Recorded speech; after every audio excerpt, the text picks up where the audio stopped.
And warm welcome to one and all. Let's start with the silent prayer, please.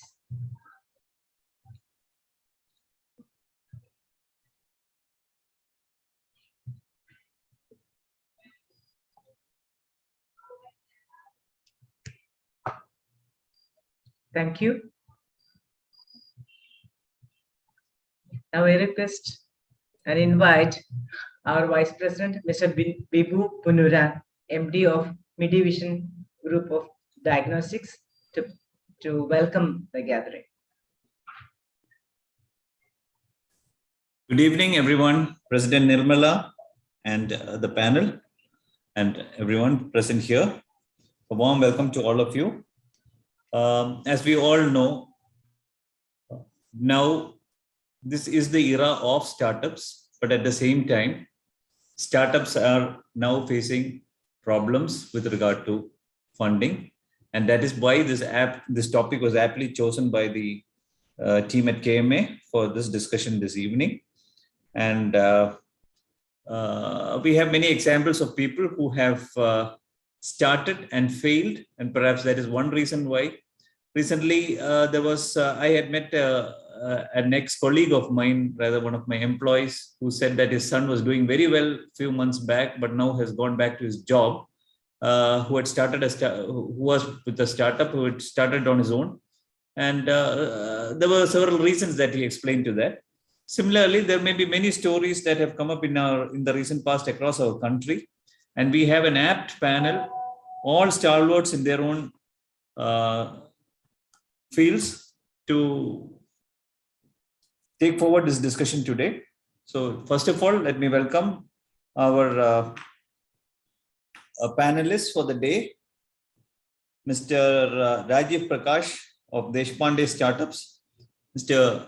P.K. Gopalakrishnan, co-founder of the Malabar Angel Network, Mr. Riaz PM, project director of KSUM, Mr. Aronin P, co-founder and CEO of Shastra Robotics, and Mr. Arun Agustin, co-founder and CEO of Corner. They will be aptly moderated. The program will be moderated by Mr. S.R. Nair, who will be in conversation with all of you, sirs. And we welcome you, our past president, S.R. Nair. As we all know, S.R. Nair is also a past president and a mentor to several startup companies. So none other than him to panel this discussion. I also welcome, of course, I've already mentioned the name of Nirmala Lilly, our president, and our joint secretary, Mr. Dilip Narayanan. Then all our management committee members, senior vice president, Mr. A. Balakrishnan, all our management committee members, all the members of KMA, all the invited guests, welcome to all of you. Thank you. Let's hope that we are going to have a very lively, I'm sure that we are going to have a very lively discussion this evening. Thank you. It's over to you, Nirmala. Thank you. Thank you, Mr. Bibu. Mr. Rajiv Prakash, Director, Deshpande Foundation. Mr. P.K. Gopalakrishnan, Malabar Angel Network, Mr. Riaz PM, Project Director, KSUM, Mr. Aronin P, CEO, Shastra Robotics, Mr. Arun Agustin, CEO, Corner, Mr. S.R. Nair, Panel Moderator, Vice President, Mr. Bibu Punuran, Joint Secretary, Mr. Dilip Narayanan, Executive Committee members, Managing Committee members, our KMA members, invited guests, students, ladies and gentlemen. A warm good evening and once again hearty welcome to each and every one of you to the first panel discussion of this year.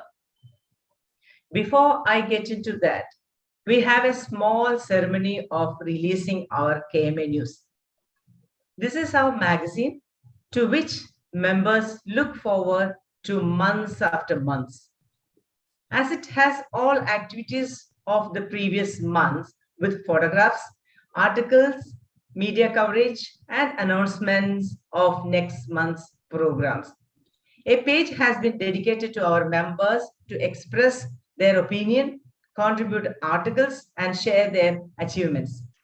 Chairman of our newsletter is Mr. Dilip Narayanan, who is the founder of Organic BPS. He has a creative team which consists of Mr. Reggie Raman, Mr. Jairaj TS, Mr. Sunil Balakrishnan, Dr. Shailaja Menon, and our Executive Director, Lieutenant Colonel Jojo Jacob. Hearty congratulations to Mr. Dilip Narayanan and team for this delightful first KMA News. May this news magazine be informative and educative to all members. With these few words, I would like to hand over the first digital copy to Mr. Rajiv Prakash, Director, Deshpande Foundation. The copies to all panelists, moderator and chairman, Mr. Dilip Narayanan. I declare the KMA News magazine for the month of June 2022 is released. The hard copies will reach all of you at your respective addresses soon. Thank you. Thank you very much. Panel discussions are one of the activities of our program committee under the chairmanship of Mr. Bibu Punuran. Today's topic, traversing the funding winter.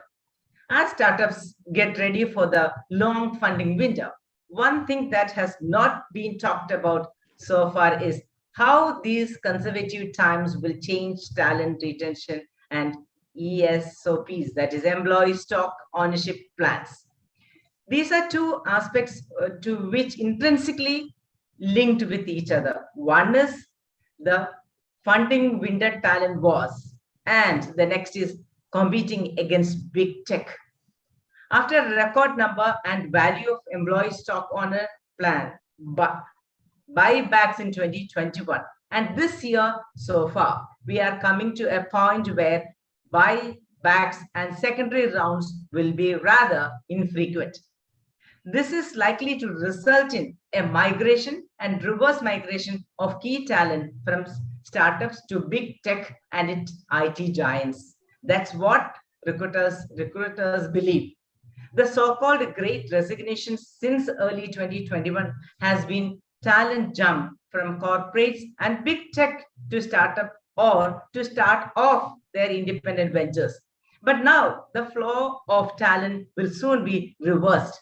That's something startups just cannot do anything about it, because much of their hold on talent was through their access to capital. The unicorns that had the firepower in terms of high pay, perks, and material benefits commanded the best talent. From September last year, Indian unicorns hired close to 1,500 employees in the first 3 quarters of 2021. If that was not enough, companies offered bikes and other perks for position which talent was scarce. That was the case in early stage companies too. Now that most investors have warned against extravagance, startups cannot just throw money at talent. Will this hurt retention? Will it make startups a less attractive destination for new talent? Let me ask these questions to the panelists in advance. Now I invite today's moderator, Director Mentor Group, the former KMA President, Mr. S.R. Nair, to introduce the panelists and to take this forward. Over to you, Mr. Nair. Thank you, President Nirmala, also the chair of this meeting. I see a galaxy of people, including managing council members and the past presidents, as well as very highly reckoned entrepreneurs and businessmen in this group today. While some of you I have personally greeted, I would definitely like to have a special greetings to Anil Balan, who is actually the founder and chairperson of Kerala Startup Network, with whom I have had recently some interactions at the conference that he has had, a wonderful conference. Anil, welcome. And I also welcome our immediate past president, Mr. Madhav Chandran, with whom I have done a series of programs last year, which resulted in IMA recognizing our efforts. Madhav, welcome. Great welcome to you. Now, in addition to, already all the panelists had been welcomed in principle sort of thing by our vice president. Let me give a brief introduction, because some of them, if I start introducing, that goes miles and miles of resume. At the same time, it is important that our people know who are all in the panel. We have an August panel, and let me introduce the first member of the panel, Mr. P.K. Gopal Krishnan. He is currently identified as an advisor and and member of board of director, member of Malabar Angels. He is also the founder and board member of MyZone, which is actually a ecosystem which is being built up in Malabar. He has been associated with Wipro for a long time. He was a vice president of Wipro Infotech, senior vice president Mindtree, and MD and CEO of WEP Solutions Limited, which is nothing but Wipro Peripherals, which he had headed and directed, managing director of the company. Later, now he is positioned located at Bangalore, but he is very actively involved in the Kerala success story of startups by being the board member of Malabar Angels. Okay. The second person, of course, not the second, I'm just going one by one, is Rajiv Prakash, comes with years of experience with Future Group, going to all the way up to the CEO level. And thereafter have been a board of advisor of many number of companies, including Jeevidam and others. And now with Deshpande Foundation, Mr. Deshpande had been Mr. Deshpande or Guru Raj Deshpande, the name. He's at one point in time in the history, Mr. Guru Raj Deshpande, by virtue of the shares held by him in Sycamore Corporation, was the richest Indian or richest person of Indian origin at one point in time, some 25 years back.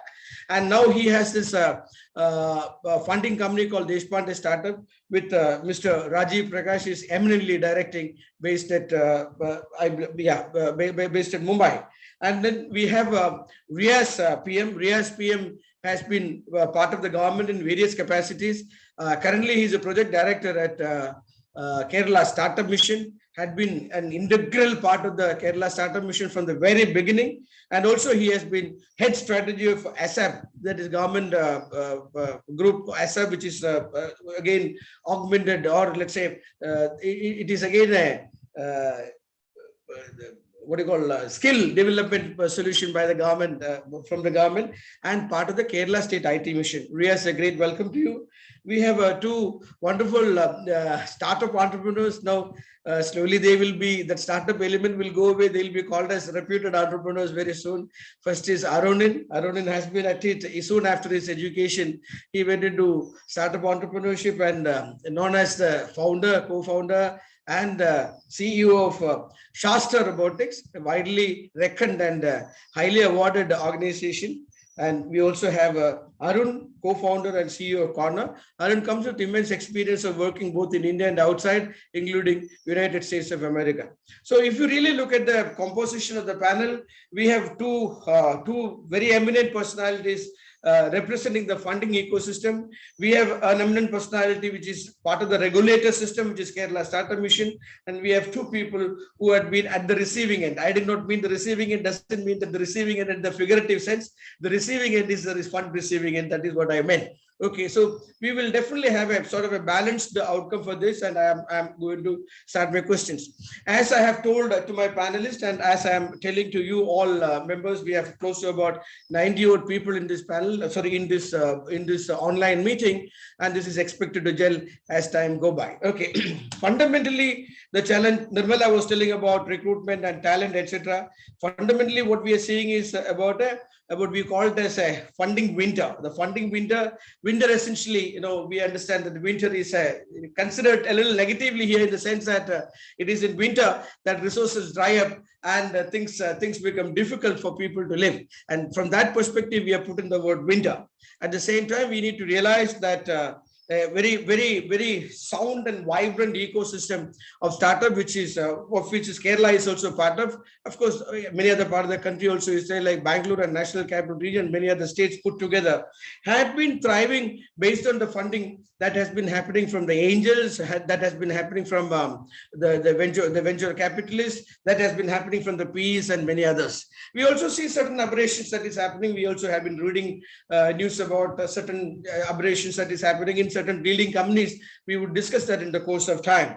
Now, the challenge that is now, one cannot be 100% sure, but I am very, very clear in the clarity of the thought is based on the winter that is going to come, or whether it has already come to us. That is fundamental to it. So what I will do is I'll start with Mr. Rajiv Prakash. Okay, asking him, he recently has had a major show at, I believe, Hubli, Belgaum. and with Mr. Deshpande, of course. Mr. Rajiv Prakash, what's your current view of the scenario around us now from the funding perspective? Are we already into the funding winter? Okay, first and foremost, Mr. Nair, thanks very much for having me over here. It's a pleasure to be back with KMA again after last year's session. And I did land up visiting Kerala last month and spent about a couple of weeks, and it was quite good to see the startup energy at the ground level. So great to be back over here. Now, this entire thing about funding winter, right? Yes. I would like to obviously media sometimes does get a little bit ahead of itself, okay, when it tries to call something out. So I'm going to keep some of those things aside. Yeah. The first and foremost, if I start looking at only the Indian startup ecosystem, right? I think what has happened, especially post-COVID, when everybody in the first 3 to 4 months of COVID think that calamity had set upon us. But what actually happened subsequently was completely quite different than what we imagined, okay, that particular period to be. So, I mean, after seeing many crashes and booms, I would tend to be a little bit conservative before calling something either crashing out or whether it completely, taking off, in a particular way. But I think we have many things playing for us right now compared to some of the crashes of the past. First and foremost is we have a far more robust startup ecosystem. We're dealing with founders, okay, who have seen startups before, either their second startup or they were part of founding team. Okay, there is a lot more of maturity and discipline in the way people are building startups, number one. Yeah. Number two is there is also more maturity amongst the entire investing ecosystem, whether we start with angels, okay, all the way through to, let's say, venture capital investors across the various alphabets. Then from a customer's perspective, okay, if we're dealing with consumers, I think post-COVID, people have started buying things digitally a lot more. So we actually have, let's say, millions and hundreds of millions of consumers, okay, for whom buying digitally has become a habit. Yes. And it's a lot, okay, for habits to change, and habit has changed over the last 2-3 years. Plus, there are many Indian companies who learned how to sell overseas, okay, which is SaaS, etc. So we're kind of dealing with a far more robust startup ecosystem than what might have existed 5 years ago. That's point number one. Point number two is post-COVID, okay, we did see a lot more of money getting released into the economy, both in India and overseas. Now, when there's a lot of money, it's going to find a place. So Yes. I see two types of startups emerging in the last 3-4 years. One are what I would call momentum startups. Momentum startups just take the sheer momentum of money becoming available, and they have to go very rapidly up this metaphorical hockey stick. So their metrics, which are not financial metrics, matter because you're kind of dealing with investors looking primarily at momentum and then moving it in a particular way. Yes. And there are going to be startups who are building things more fundamentally, okay, where cash flow and, let's say, cost management, those things matter. Now, what we've seen last 3-4 years is certain cases where unicorns have got formed in 2 years' time. And I have nothing against that. Ultimately, it's a function of market economics. But I would say those startups for whom funding has been fundamental to their very existence, especially venture capital funding, Yes. and they have not, let's say, achieved any significant unit economics, they are going to be significantly under threat. Because once you build a certain business model which is based upon large cash burn, and to build a culture which is based upon large cash burn, and the investors' interest is changing, okay, there is going to be something which is going to hit you in a significant way, because neither have you built your business model based on economics, nor your funding models based on that. And over there, we're going to have a situation of what I either call winner takes it all or last man standing. So let's say there are 4 over there, perhaps the top one will get money, other 2 or 3 are going to follow. And we've seen that happening in fintech and e-commerce and a bunch of other cases. Yeah. But there have been startups which have been built on stronger fundamentals, okay, where they've been careful about the way they've gone about building their product, the way they've been working with their customers. They may not be the ones who are moving hockey stick. They're not going to be the ones where hot money is going to come in. But for these startups, I would say there is still a fair amount of appetite, because there is a lot of capital which is sitting on the buy side. Even when we had this event on Saturday, there were a lot of investors who reinforced their faith, not just saying in a public forum, but even private. There is capital available. For example, if we take D2C brands, a lot of D2C brands have come up, and there is at least within the D2C community, okay, from when you see there's almost 3 to 4 billion of uninvested money, which is there for D2Cs. The government itself has got a fund of funds. Okay, and the fund of funds have to find a place. A lot of angels have now started accepting startups as an asset class. So I would say that it is not one uniform view to this particular season that we're entering, but different classes of startups are going to encounter it differently. But definitely those startups who have been built based upon momentum, where metrics other than finances are mattered, they are definitely significantly at risk, number one. Number two, those startups, okay, who have probably built very ambitious, let's say all well-meaning startups, but if they have built their model based upon assumptions of a lot of money coming in, they will have to go and rework those particular assumptions, definitely.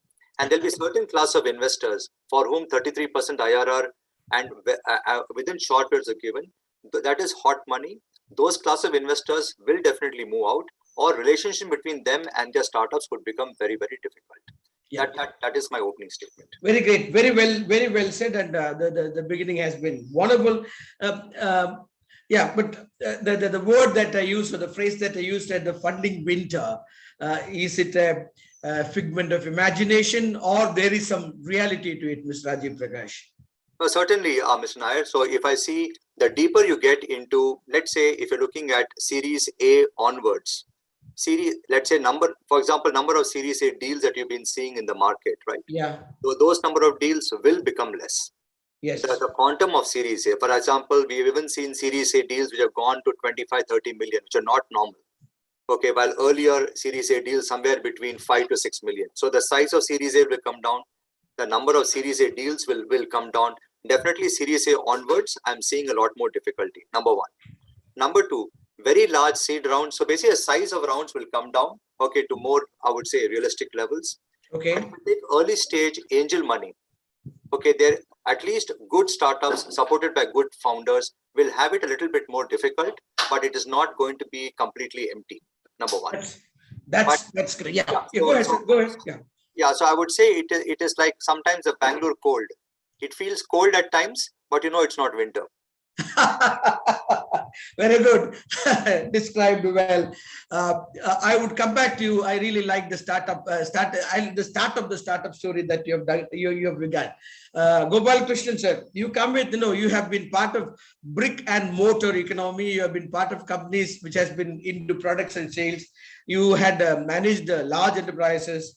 Now you have come into be part of the Malabar Angels. That is a very, very, what do you call, very, very highly. It has to be complimented highly, because that is, as an area, Malabar has been very behind when it came to startup and early ventures and things like that. Now, as a person who had seen both economy, I mean, both types of economy, and here there is a small challenge that Mr. Rajiv Prakash mentioned is related to, a sort of financial economy which seemingly a little artificial based on the valuation story, which he called under the category of momentum startups, and the other disciplined, fundamentally strong startups, which is not making that level of impact, but then slowly, steadily moving up. So there are both there. And what he mentioned is the angels are still on. So what do you think this valuation game, based on which many startups had been expecting lots of funds to come, will that continue, or what is your take on that, Mr. Gopal Krishnan? Yeah, thank you, Mr. Nair, and thank you, KMA, for giving this opportunity. I just want to clarify at the very outset that Malabar Angel is not focused on startups in Malabar alone. I think we have been formed to look at startups in the entire India, but with specific focus on Kerala ecosystem. Yeah. So Malabar actually originally meant the entire Arabian coast was called Malabar, sir, all the way going up to Mumbai. So you don't need to, the definition can be expanded without any challenge. Yes. Yeah, actually we are thinking of changing our name. Just like what we are doing. Yes. Anyway, see, I think I have not been, and maybe many investors have not been fans of valuation, but we are fans of value in the company. Fundamentally, for what the company is valued, which is very different from perhaps the valuation. I mean, if some of you can go back to Ashwath Damodaran's fantastic classes on difference between value and valuation, I think it will make sense to know that people generally look at value and not so much valuation, except the people who have a lot of money to throw. Okay, so no disrespect meant at people of that category. Let me talk to you only on the basis of my experience, and I don't want to talk about on behalf of VCs or Ps. I am a simple angel investor who invests in very early stage startups, right? Okay. And today, I think there are about 15 to 18,000 angel investors in the country, and the tribe is growing month on month. Yes. Just to give an example, I won't name the network. That network had 200 members in June 2020. And in June 2022, that is in 2 years, the membership is about 6,000 plus. So there's a huge influx of corporate professionals, small and medium businessmen who are, as Rajiv was telling, looking at angel investment as an alternate investment class. So I think startups with sound business model, startups with extremely sound entrepreneurs addressing a large market with very disruptive ideas have never faced problems in attracting capital. And my belief is that they will not face problem in attracting capital, even in the so-called winter that you are seeing. So today, if you look at angel networks, the intensity of the work that they have been doing has not come down a bit. So if a particular angel network was giving opportunity to 4 startups in a month, 1 year back, today actually they are giving opportunity to 6 startups to present. So it's only going up. What do you say? Yeah, I would say, in fact, the intensity of work put in by angel networks have actually gone up. And, so there is no dearth of good capital for startups with sound ideas. That is what I would say. And I won't talk about VCs and PEs because they probably are playing a different game. But as Rajiv said, I think follow-on rounds will become difficult. Valuation definitely will be very difficult. I mean, I have seen negotiations even in angel networks where valuations are slashed by 20-30%, maybe even 50% from what startup founders are seeking. So valuation will become a problem, but I don't think capital is going to be a problem. Right. Very good, sir. I think that's a very positive direction that you have shown to us, telling that it is essentially a sort of a fight of a dharma between value and valuation. I would rather put it that way. The value will always stay up on the top, and valuation games are having challenges. Very well said. I'm happy that you have given us a direction to think, and also saying that as far as angel networks and angels are concerned, the fund flow hasn't stopped, and that's a happy news to know. Okay, I will come back to you, sir. Let me go to Riaz. Mr. Riaz is a project director at Kerala Startup Mission. He has been part of many governmental endeavors, and he had understood skill development. He had understood, in fact, he has been very, very active in the Kerala startup ecosystem build-up. Okay. Kerala Startup Mission, of course, has been indulging in giving startup loans and grants and recognitions and recommending organizations for acceleration and things like that. Mr. Riaz,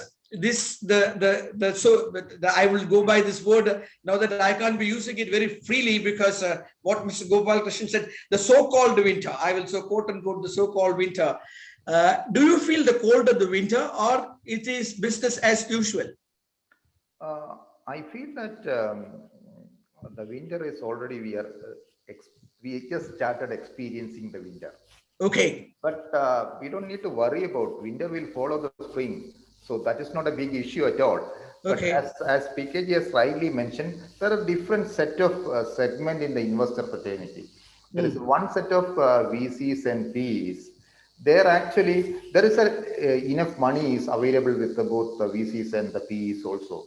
But since they are already experienced, so they are already observing the developments happening in the technology space in general and the startup space in particular, they became little conservative and they are reserving money for their own portfolio companies instead of investing in the new company. That is one element. But whereas the angel investors in the country like India, the angel, of course, we talk about a lot about the angel investment. The number of angel investors, of course, PKG is so optimistic. but the active angel investors number, even in Kerala, is very, very less actually. But having said that, the awareness level has been increased a lot over the last, I think, 5 to 6 years period. So number of individual angel investors actively looking for investment is increasing. And similarly, there is a small trend is coming up. The corporate also is looking for us as a strategic investment in the startup. That is the positive side. So my take would be that winter we are experiencing, but this is a good time for the startup, as Rajiv and the PKG has already mentioned, that this is a good time for the founders to revisit their fundamentals, strengthen their fundamentals, and that will bring rewards in due course of time. But Mr. Riaz, this has been, if you really look at it, 20 to 21 and 21 to 22, most of them have gone under the real challenges of COVID. At that time we said, okay, don't bother, things will look up and all that will happen. And now the so-called wintry feeling that you're feeling. So with what hope can actually a startup look at going up? I mean, things have not been that very good. They have not been able to capture the markets. We have not been able to assist them in going and reaching out to the marketplaces because of many challenges related to health and many other things. Now, soon after, we are coming to a scenario, I think this must have been very external war, challenges, disruption in supply chains. So many things are happening. But so it is not their making, but at the same time, but when they realize that funds are not forthcoming at the entry level startups, won't they be having some level of a disappointment, Mr. Riaz? See that this needs to be think from a multiple perspective. We can't come up with a single solution actually. Because the founders who have a good sense of discipline in managing their financial, they will survive it. Because they will, because that is one element. The second element, even if we go back to the previous meltdown period, many of the good startups actually came during this winter period itself. In the 2008, at a global level, whether it is Uber or Airbnb. That is a classic example. And I work in the gaming sector. Most of the gaming companies during that time, that they thrived during that meltdown period itself. Situational. It's a situational. But this, from a government perspective, government has recognized this aspect well in advance, in fact. In fact, if you go back to the recent budget itself, the government has given a special emphasis on the startup funding itself. We have earmarked the fund for the fund of funds. Even the government announced a 250 crore own fund itself. So that means, at least for the startup from the Kerala, the scenario is not that dark actually. They would be able to leverage on the existing mechanism or the offerings.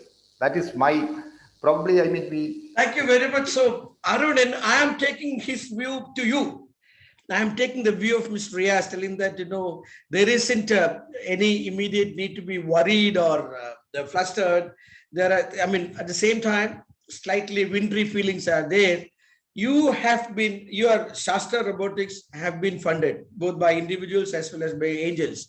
Shastra Robotics now is in existence for close to about 6, 7, 8 years.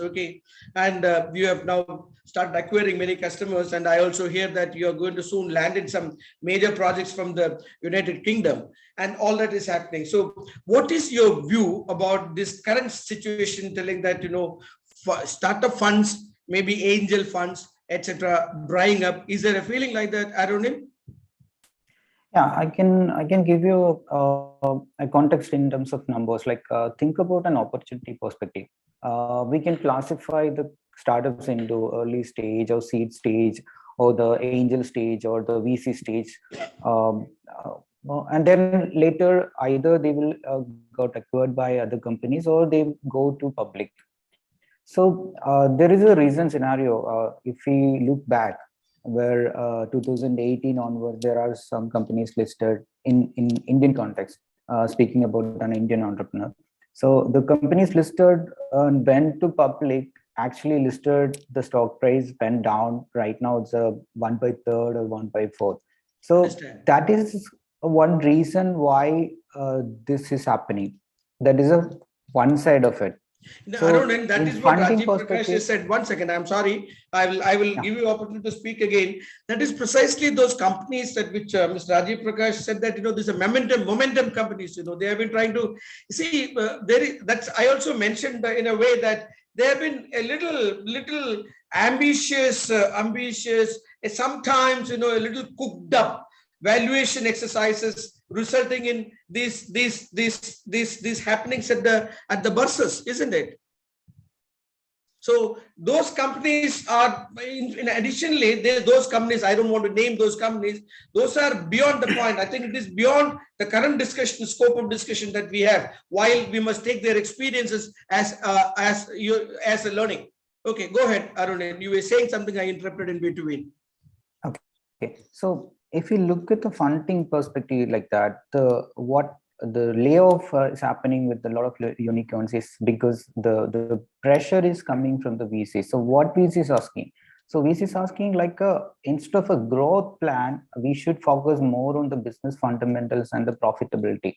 And in early days, like when I was starting a startup, then the ecosystem was not mature enough. And when we reach out to some vendors or the ecosystem, like a startup ecosystem, even the Valley, the people was aggressively talking about the growth, not about the business fundamental. Like you should focus on the business plan, how to scale your sales and get the unit economics. Every time when we started teaching, then they will focus on number of customers rather than the ARR, the number of profitability. So now it's shifting to a different pattern. Like most of the angels as well as the VCs are focusing on the fundamentals of the startup, which means there is a reconstruction happening in the way the founders think. Instead of getting the 10 million customer to getting a 1 million ARR with a 60% growth, it should be the priority for the startup. So when we approach with this business fundamental, the fund is there. If you look at the statistics for the last couple of months itself, the firepower, like, which means the quantity of money which different kind of VCs are raised so far in the end of 2021 is about 260 plus billion. And the 80% of this money is coming to the 80% of the investment, the money with the VC is coming from that pool of money, which means the money is there and the founders is there. Whoever have this basic fundamental can reach there and approach them. Only thing, like, we have to careful about the valuation. We don't have to expect that kind of bigger numbers just to exercise in papers. It should be bounded by the real numbers in our book of accounts. If founders, if I understand you correctly, you're also endorsing the view that it is value that matters than the valuation, right? I may say, exactly, understanding, exactly. right? Exactly. And also, the value from whatever you say, I also have this feeling that certain parameters that has been used to measure up the companies have changed, haven't they? In terms Definitely. of, like your eyeballs and that sort of parameters are now actually giving way to actual real scenarios, actual real numbers. Is it right? Yes, yes. Instead of saying like 25,000 people working in a company, they shifted to a different perspective, that how much amount of revenue this particular team can onboard, and out of that revenue, how much could be account as a profit for the company. So end of the day, everyone want to like list it in public. When the publicly listed company, if the normal people is going to buy shares and again buy the shares in a increased price, they will have to understand about the capability of the particular business to make the revenue, and not only revenue, the profitability should be there. Otherwise, the whole the startup ecosystem, the billion-dollar company game is will go into will not stand for long. So in terms of funding, like I was reaching to the VCs and angels right now. I'm focusing more on the US investment side. So the next 2 months, there will be holiday, not expecting much things. But from September onwards, they will start evaluating and they will start engaging with customers. So whoever have the basic fundamental definitely will get the money. But compared to the last year, the same time, if we approach a VC, the time it took to onboard this capital will be longer. And the kind of valuation of the same I will come back to you, again. Arun. And well said. I think you were saying that actually these are all signs of both the funding industry as well as the startup industry maturing, and people looking at things much more realistically than very ambitiously. And that is what I feel. I'll come back to you. I want to talk to Arun. Okay, Arun has work experience both here and outside the country. I had a recent opportunity to do a small panel discussion with Anil, but it was a very inconclusive panel discussion due to paucity of time. And it is from Arun that I first heard, though I was reading about the winter, it is from Arun that I first heard about this winter. Arun, you are the one who said that in the winter. So I said, okay, even having heard a winter from a startup, I should actually put the winter as the theme of the show. And that's how the theme went up like this. Arun, tell me, you also are a funded company, but not funded to the tune of large sums. You are fundamentally, you have some money which is coming in. You are very frugally maintaining that, so that you can traverse this winter period. In the winter period, what have you to say about that, Arun? Tell us more about this. So just to clarify about winter, so when we spoke about winter, I was referring to the Game of Thrones series. If people watch that, winter is coming, which is a way of them saying always prepare for the worst. So I don't really believe the funding itself is in like resources are going to go down. But the winter is in general because of the economic situation, like inflation is high. So customer spending might go down. And again, it is a seasonality thing, right? We expect the economy to go into these cycles up and down, and possibly a downturn is coming. So what will happen is our customer growth and like the revenue that we can make from the customer may not grow as fast as the previous cycles where you could just pump in money and then that would just take off on a hockey stick. And based on which investors were pumping in more money. So that sort of pumping in money to get money out may not work as smoothly in the coming couple of years, maybe. So when I say winter, it is with respect to the economy in general. But coming to startups and startup funding, like we have already discussed, I think there will be excess of money because there is a lot of money in the market. And inflation is high. There's no point putting it into the bank. So it has to come into a place where it will generate value, which is startups. I don't see an alternative apart from that. Gold, yes, but not this much money, right? So I expect a lot of money, but it will be focused on the companies that are focused on the fundamentals. Because I got this. So there was this Y Combinator email that announced that was leaked on TechCrunch also to all founders, to asking them to be prepared for longer periods without external funding. So good. So you have an authentic statement coming from Y Combinator saying that please be prepared for a sort of a wintry weather, right? Yes. So they were saying if your fundraising experiences in the last couple of years is going to be very different in the next 1 or 2 years. You won't get the evaluations you expect. The funding, the cycle or the discussions will take longer to close. So just don't depend on that. And their key advice was to reach what they call default alive state, where so the default alive state, that means default alive state. As in, the message is keep alive, stops, be alive. Is that what? No, the message is if funding stops, the company shouldn't go stop. That's right. Shouldn't go down. Don't die. You keep alive. Stay alive. Keep alive from revenue from the customers. That's the idea, right? The revenue, it has to be cash flow positive. The revenue from the customer should meet your expenses and your growth plans. So that stage has to be reached as fast as possible. It is not based on valuation at all. So it's not like, okay, you spend this much money, after 18 months, your valuation becomes this. No, it comes back to how much is your revenue, how much is your customer acquisition cost, and what is the unit economics, is it positive or negative? So it comes to that fundamentals. And coming to being in Kerala, so we are not used to the extravagance of funding that is there in Bangalore or, and in other parts of India. or in the Silicon Valley, I mean, where I tried starting a company, but the visa didn't let me. But so we were sort of children of winter anyway. So we were born in Kerala, and our companies are born in Kerala, where we had to be very frugal with our capital. Did you ever feel being the children of the lesser god in as compared to those Silicon Valley companies? No, but I was enjoying it because it was a better challenge, and then so all the learnings was there for everybody. So you always learn from the market. So we are competing with them, but obviously there was some tough situations, like your competitor comes in. We had a specific competitor who were offering a product, but at zero cost, like priced at zero, just because they were funded by a VC. But now the fields will be leveled, which is a plus for people like us.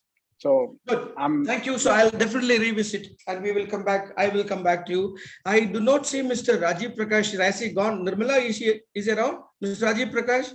I don't see him on the.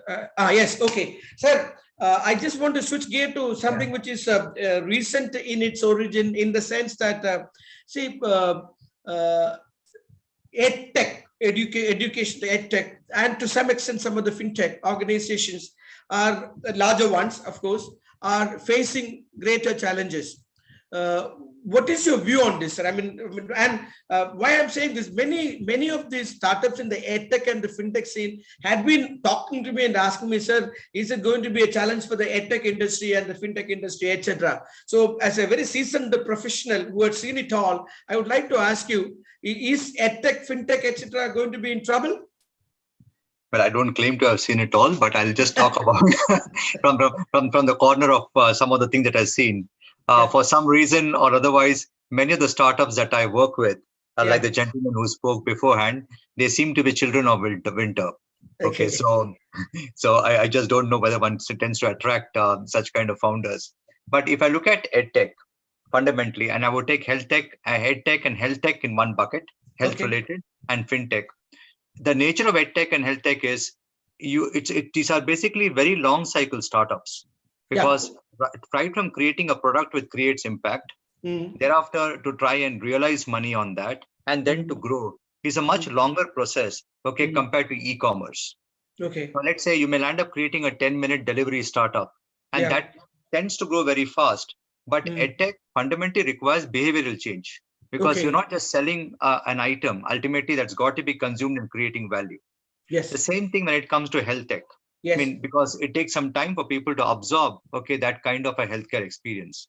Now, what tended to happen in this post-COVID, when we had this tsunami of money hitting us, is one started looking at all industries and all sectors the same way.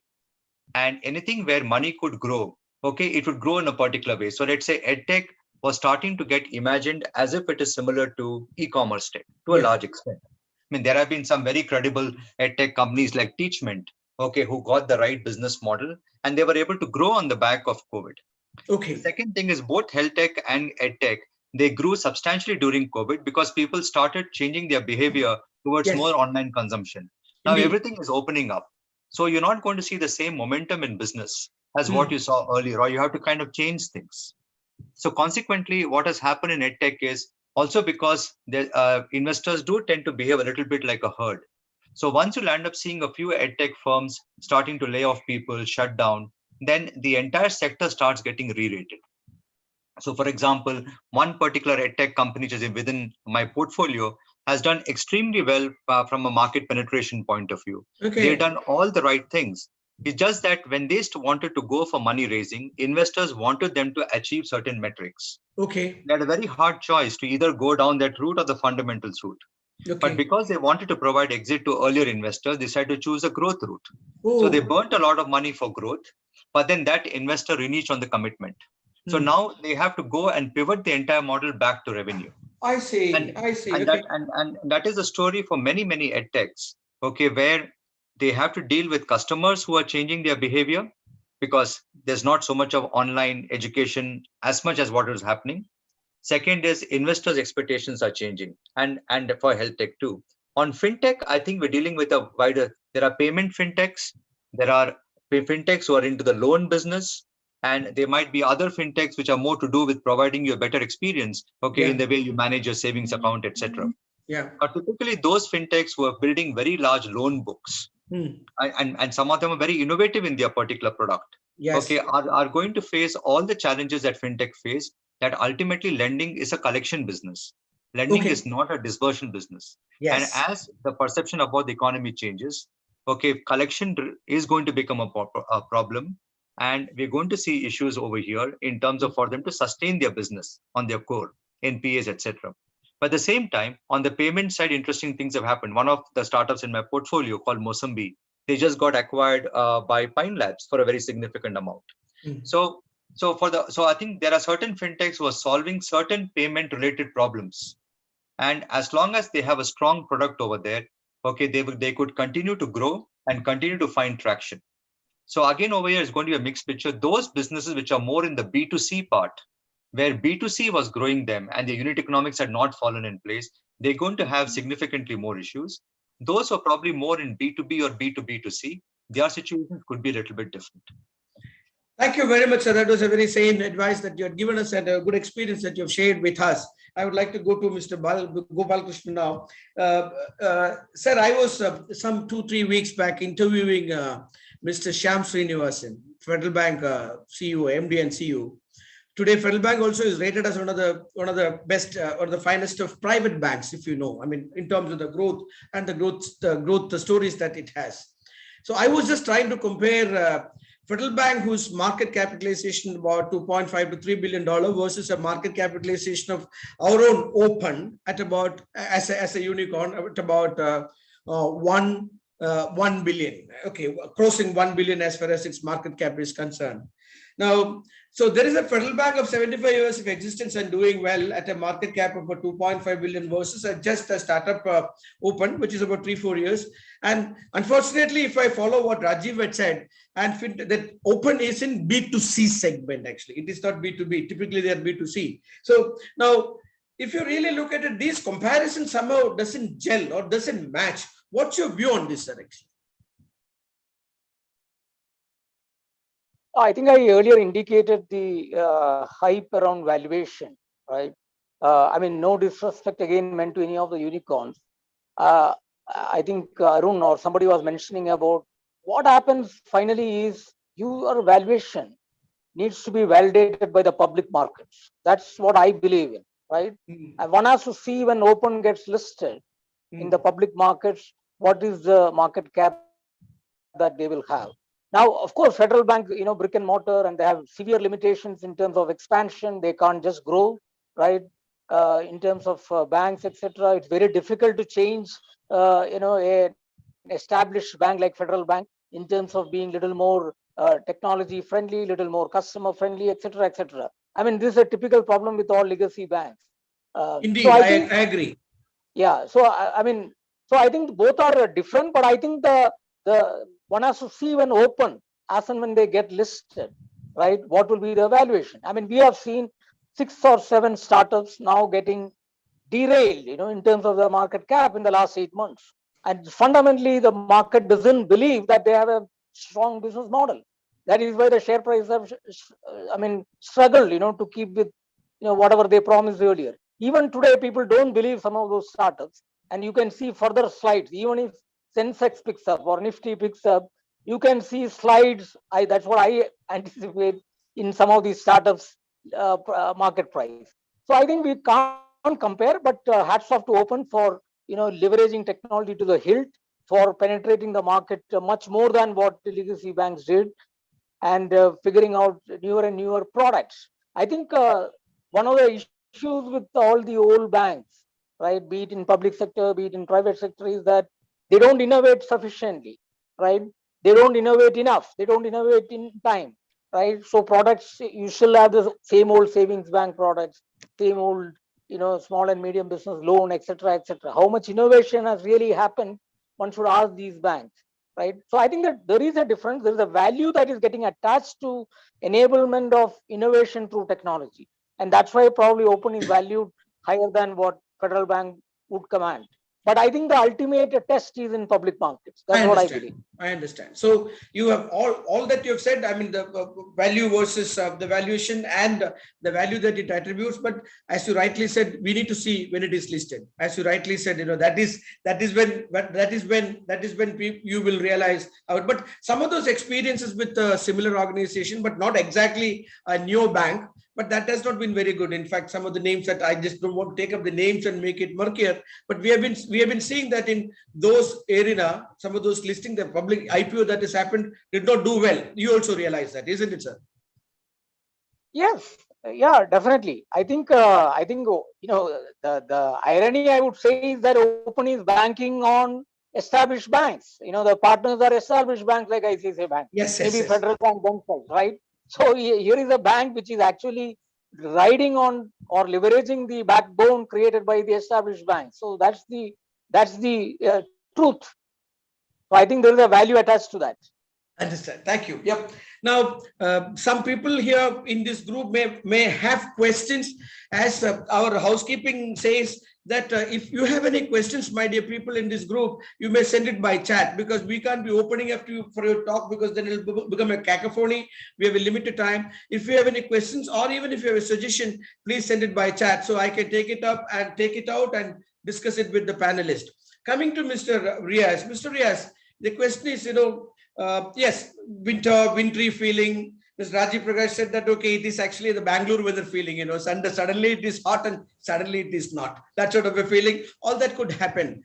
Now, what about companies registering with the Startup India program as well as Kerala Startup Mission? Is there any letdown, or the numbers of those companies, are they going down, or we are getting good number of organizations coming for individuals coming forward to start up with us? So what is your experience lately, Mr. Riaz? I haven't seen any drastic come down to the number of startups, especially with respect to Kerala ecosystem. The number is increasing actually. In fact, I see. Okay. Yeah, especially in fact, last couple of years, if you observe the startup founders profile, just transformed from the black hair to gray hair. The experienced founders are entering into the sphere actually. So I haven't seen any challenge. And there is another trend that's happening in Kerala. There are many startup founders are looking Kerala as a launch pad for their product actually. Many of the startup from the outside the states are registering with the startup mission. Oh, that's a sort of a reverse thing that is happening. Mr. Riaz, actually, I was talking to your some of those people who have been associated with Kerala Startup Mission. Also, I mean, they have been there, but now they are not part of it. We have been discussing privately. But the feeling that I get is, see, out of this 100 unicorns, there is only one unicorn from Kerala, and that it is registered in Kerala, but they are working outside Kerala, etc. And Kerala companies have been trying to concentrate more on performance than valuation, or more trying to add more value than valuation. So by doing so, do you feel these Kerala startups have missed out anything, like compared to his brother in Bangalore or National Capital Region? See, that is our internally we used to say that there are two set of founders in India, or the India itself, the startup from the metros like Bangalore, NCR, Chennai. They are the celebrated entrepreneurs. That is the India. But there is a second set of India that's known as Bharat. So Kerala founders fall into the Bharat category. Our founders are, this is based on the feedback from the VCs and other investors, they're very solid, but they are very polite as well. They're not aggressive enough. That is the one thing. In fact, Aronin and Arun are here. They are very polite in terms of when they deal with their... Change your behavioral patterns, Aronin and Arun. Okay, go ahead, sir. Primarily because of they are very solid. They are focusing on their products, but rather than overselling their products. Right. But of course, our founders need little more global exposure. When they connected with the global market and global trend, my take would be that they will flourish. One point. The second point, we are not a great fan of unicorn culture. Unicorn, of course, we will celebrate it, But more than unicorn, there are good number of solid founders are working within Kerala and generating good number of employment also. But Riaz, it is to a company by name Unicorn that we got associated with, when it came to funding. Yeah. In fact, even in the meltdown period, when we talk about winter period, this particular unicorn, the venture, the startup mission has already got some partial exit in one of our startup, and we got around I think almost 11 crore amount we already received crore amount from the unicorn itself. These are all some of the positive elements. So this coming back to your question, the startup founders are that the ecosystem is slowly maturing it and attracting good talent to the ecosystem. That is a very positive scenario. Great, Riaz, thank you. Now, Arun, my question to you is that, okay, good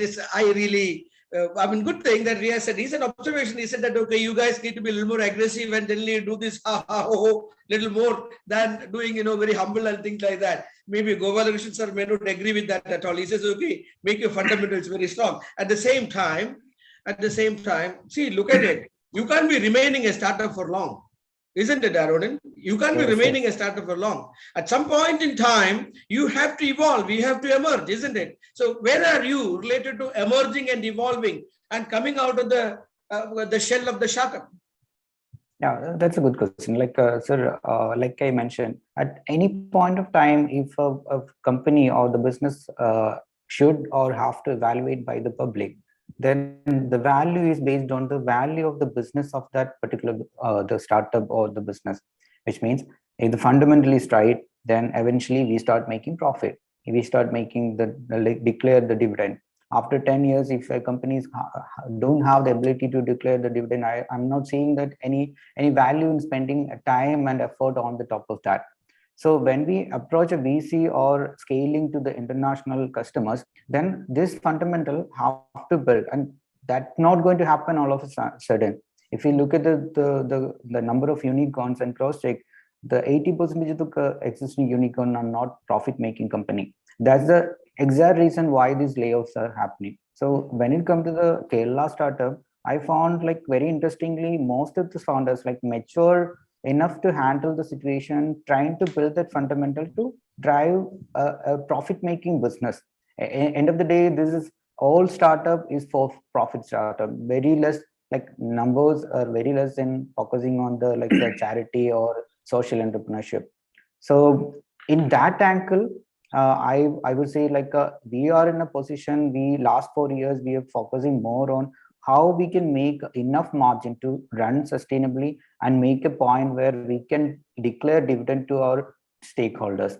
So that's how we Which is okay, Arun. And I am referring to companies, investing and expecting 5x to 10x to happen. Okay, I understand that. See, being ambitious is not a crime. Okay, you will understand. See, would you like to maybe when you come out of the shell and being from startup to an enterprise, would you like to be also an enterprise, or would you like to be called as the enterprise which has really made it up? So that's a question that I would like to ask. Okay, can you say it again? I'm saying, when you emerge from your startup status and you come to become an enterprise later, maybe related to robotics and things like that, there are other companies and competition notwithstanding. Would you like Shastra Robotics to be called as a pioneer and doing well and profitable and up there, or you say also ran? So it's my personal objective is to sell this company and go for the next startup. So that's how when 5 years back I evaluated my competitor, most of the competitors are got acquired by about 250, 300 million US dollars. Yeah. And I found that when they acquired by these numbers, when the top competitor got acquired by 276 million US dollar, the amount of revenue they made around 20 to 30 million. And there are X amount of IP they built it and X amount of places they have a solid presence. So that is my focus. I have to pick, I personally pick 5 cities around the globe, and those 5 cities I personally went there and I made some communication and some networks, and I found that these are the cities I need IP, I need profitable business from their city. Then only I can reach out to people, those who showed already interest to acquire Shastra as their portfolio company. Then I will have enough knowledge to start something new. That company, I will take it to the greater level, so easier because of this experience I have. Very good. Not Arun, Shastra. I would have come to you by now, but I'm just diverting and going to Rajiv Prakash asking this question. Sir, if I really build up the company and make it good and then sell it up, is it a good strategy, or I continue with that? Or I sell it up and go for another company? What do you suggest? Well, I definitely agree with Arun in that sometimes in India, founders get a little too passionate and too attached to their companies.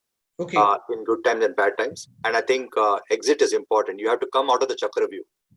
Okay. Yeah. So exit and money and getting, and once you become a full cycle founder, you will find that a lot more money, a lot more opportunity, because you have proven yourself across the entire cycle and returned money to investors. And I think we're entering a cycle where a lot more of M&A, which is starting to happen in the startup sector. So I think in many cases, especially with IP-driven businesses, okay, it is definitely a good strategy to work forwards and backwards. Yeah. So Arun, you got an excellent piece of advice, free of cost, being part of this meeting, from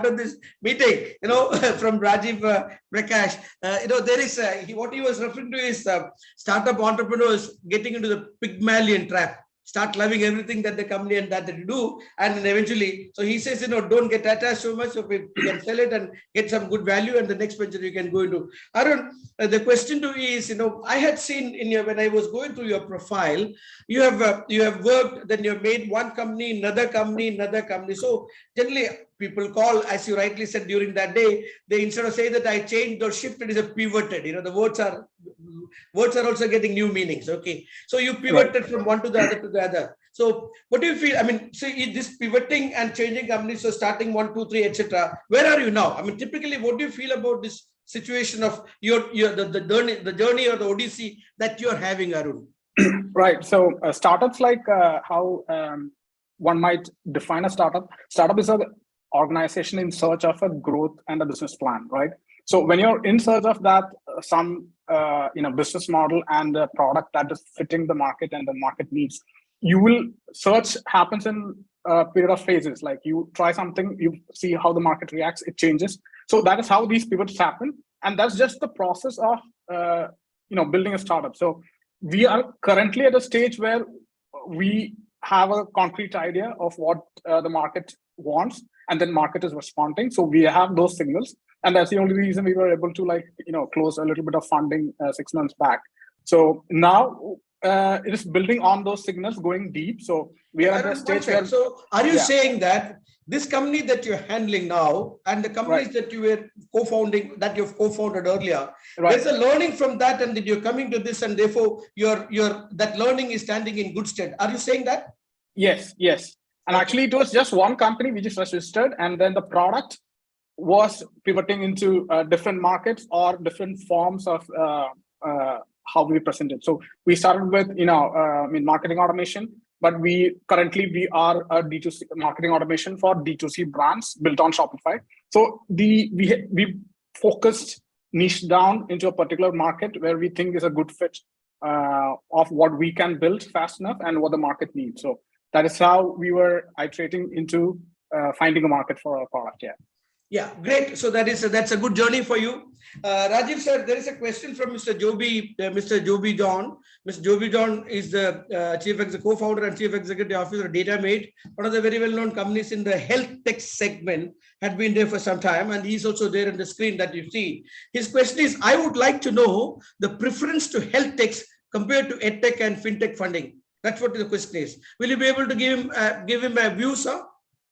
Yeah, certainly, Mr. Joby. I am quite bullish about the health tech sector, because especially post COVID, okay, we've seen that how fragmented and how broken the sector is. Okay, not only in India but on a global basis. So, what are those areas? First is the entire area around patient care, right? So, whether we've seen the emergence of teleconsulting and certain other kind of ways of providing medical care to large numbers of people. Second is we've seen biotech resulting in vaccines And we're also seeing certain medical electronics companies, okay, who are trying to basically create far more frugal versions of expensive devices. And then there are certain players in the ecosystem who are looking at healthcare payments, healthcare related insurance, and other financing solutions. So overall, one can sense that the healthcare sector is a sector under transition, both in India and overseas. The only thing is the timelines to succeed in the healthcare sector tend to be much longer. Like if an e-commerce company takes 3 to 5 years to take off, healthcare companies can take 7 to 10 years to take off. So one will probably have to look at funding, look at investors, and growth plans are different than typically far more hockey stick related ventures. But at least over the next 5 to 7 years, okay, one would be very bullish on healthcare related startups of various kinds, both focusing on Indian markets and using India as a sandbox to taking their solutions to many other similar markets and including developed markets. Great answer. Joby, I'm sure you have some food for thought there. Okay, now this question is from Anil Balan, the founder of Kerala Startup Network. Anil is asking this question, is that, I will put this question to PKG, any sector that is more chilling in this winter? Also, which are the sectors that is seeing better season? Gopal Krishnan, sir. No, I think all frontier technology areas, for example, space technology, Indian space sector has been opened up now by Government of India. Are you able to hear me? Yeah, you are. Please go ahead. Hello.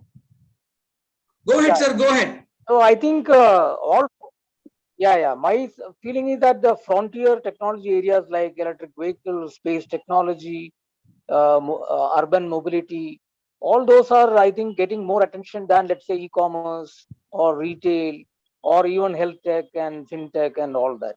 I think many of those areas, despite the lower penetration in terms of market, I think many of these areas, it's too crowded, right?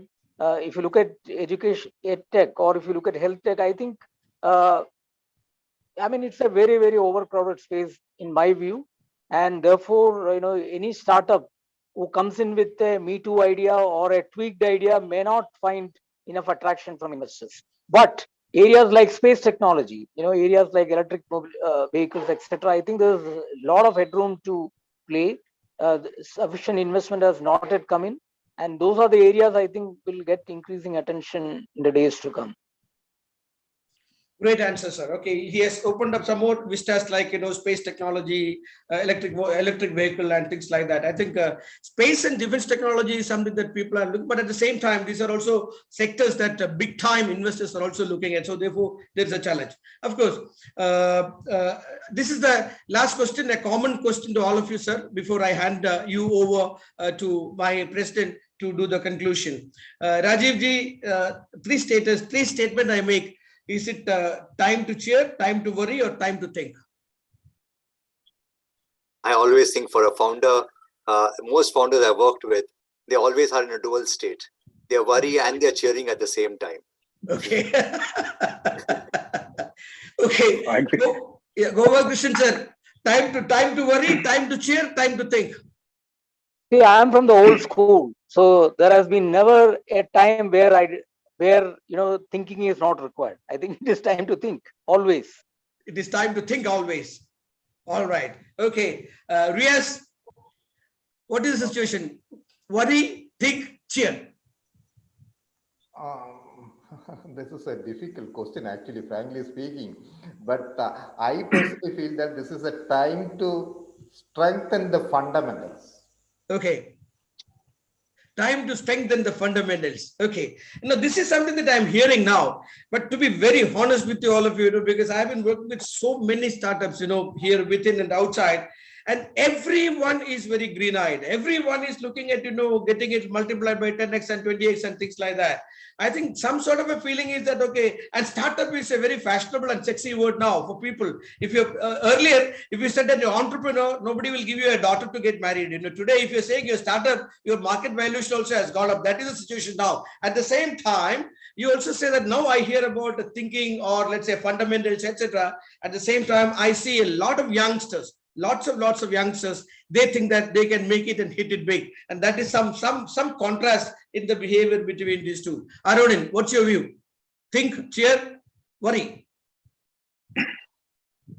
It's a time to think. Like last time itself, like when we get to a trap like this, the pandemic just hit by March. Then everyone start thinking about how we can overcome. The same way the winter is going to already hit it. Then it's time to think how we can achieve this to the next level. That's my perspective. Thank you. Arun, what do you feel? So I want to put it this way. I don't know if you have seen the movie Forrest Gump. So there is a scene where he goes on to fishing for shrimp, and then there's this big storm that comes.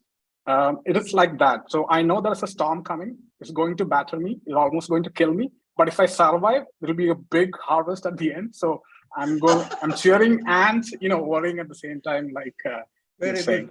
No, it is you're adventurously philosophical man. Okay, that is what the final statement is.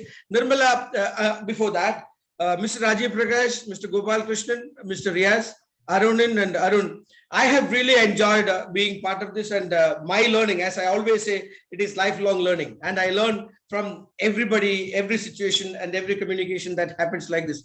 It has been a panel discussion of a very high intellectual order, and also at the same time being very practical in the advices. I thank you, Mr. Rajiv Prakash. I thank you, Mr. Gopal Krishnan. I thank you, Mr. Riaz. I also thank you, Arun and Arun Agustin. Back to you, Nirmala, all yours. Thank you, sir. Thank you, sir. It was indeed a high intellectual order. Mr. Rajiv Prakash, Mr. P.K. Gopalakrishnan, Mr. Riaz, Mr. Arunin, Mr. Arun Agustin, Mr. S.R. Nair. A big thank you to all of you. Mr. Nair, as a panel moderator, you have handled it in an impeccable manner. Thank you so much. Time to think, time to worry, time to cheer, time to strengthen the fundamentals. Very interesting, very informative to listen to each and every one of you. It's all about winter. Winter resources dry up, going to come. Is it already here? Funding winter in Indian ecosystem robust startup. Investors' interest is changing. Bangalore cold is cold and not winter. Winter we started experiencing. Winter is coming. Prepare for the worst. Economy in general. When funding stops, companies should not stop. And government has recognized and announced a special fund for the startup. Value for valuation. Angel networking has gone up. Fund flow has not stopped. Spoke about EdTech and FinTech, whatnot. It was awesome. Thank you very, very much, all of you once again. With this, I would like to announce some future programs of KMA. The inauguration of KMA Startup Forum by Mr.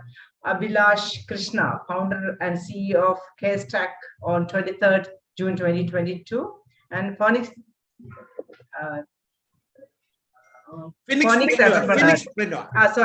entrepreneur, with innate strength and ability to rise out of nothingness. So this is going to be on 27th June 2022.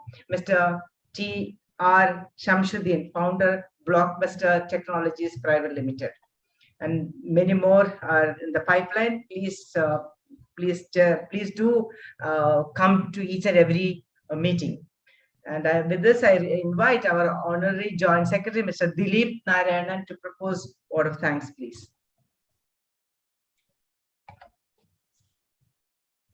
Beloved President, distinguished panelists, guests, and my dear friends, good evening. At the outset, let me express my sincere gratitude to each one of you for attending today's panel discussion on a very interesting theme, funding winter. Thank you. On behalf of the Managing Committee of KMA and all those who are assembled here, it's my privilege to propose the vote of thanks to the esteemed panelists, Mr. Rajiv Prakash, Mr. P.K. Gopalakrishnan, Mr. Riaz, Mr. Arunin, and Mr. Arun Agustin for sharing their valuable insights. Thank you, sirs. I would like to thank Mr. S.R. Nair for brilliantly moderating this session. Let me thank Madam President Nirmala Lilly, Vice President Bibu Punnuran, Managing Committee members, past presidents, and the Secretariat team for organizing this informative session. Once again, thank you all for joining this evening. Have a great weekend. Thank you. Thank you. Yeah, Prajit, could you please share that screen? Thank you, everyone. Yeah, my dear panelists, this is the memento, which is actually not virtual. This is brick and mortar stuff. We will have it reached to your destination of you have as a token of you having attended our panel discussion today. It is physical in nature. This will reach you very soon. Thank you so very much. Nirmala, back to you. Thank you. Thank you once again. And with this, I adjourn the meeting. Thank you.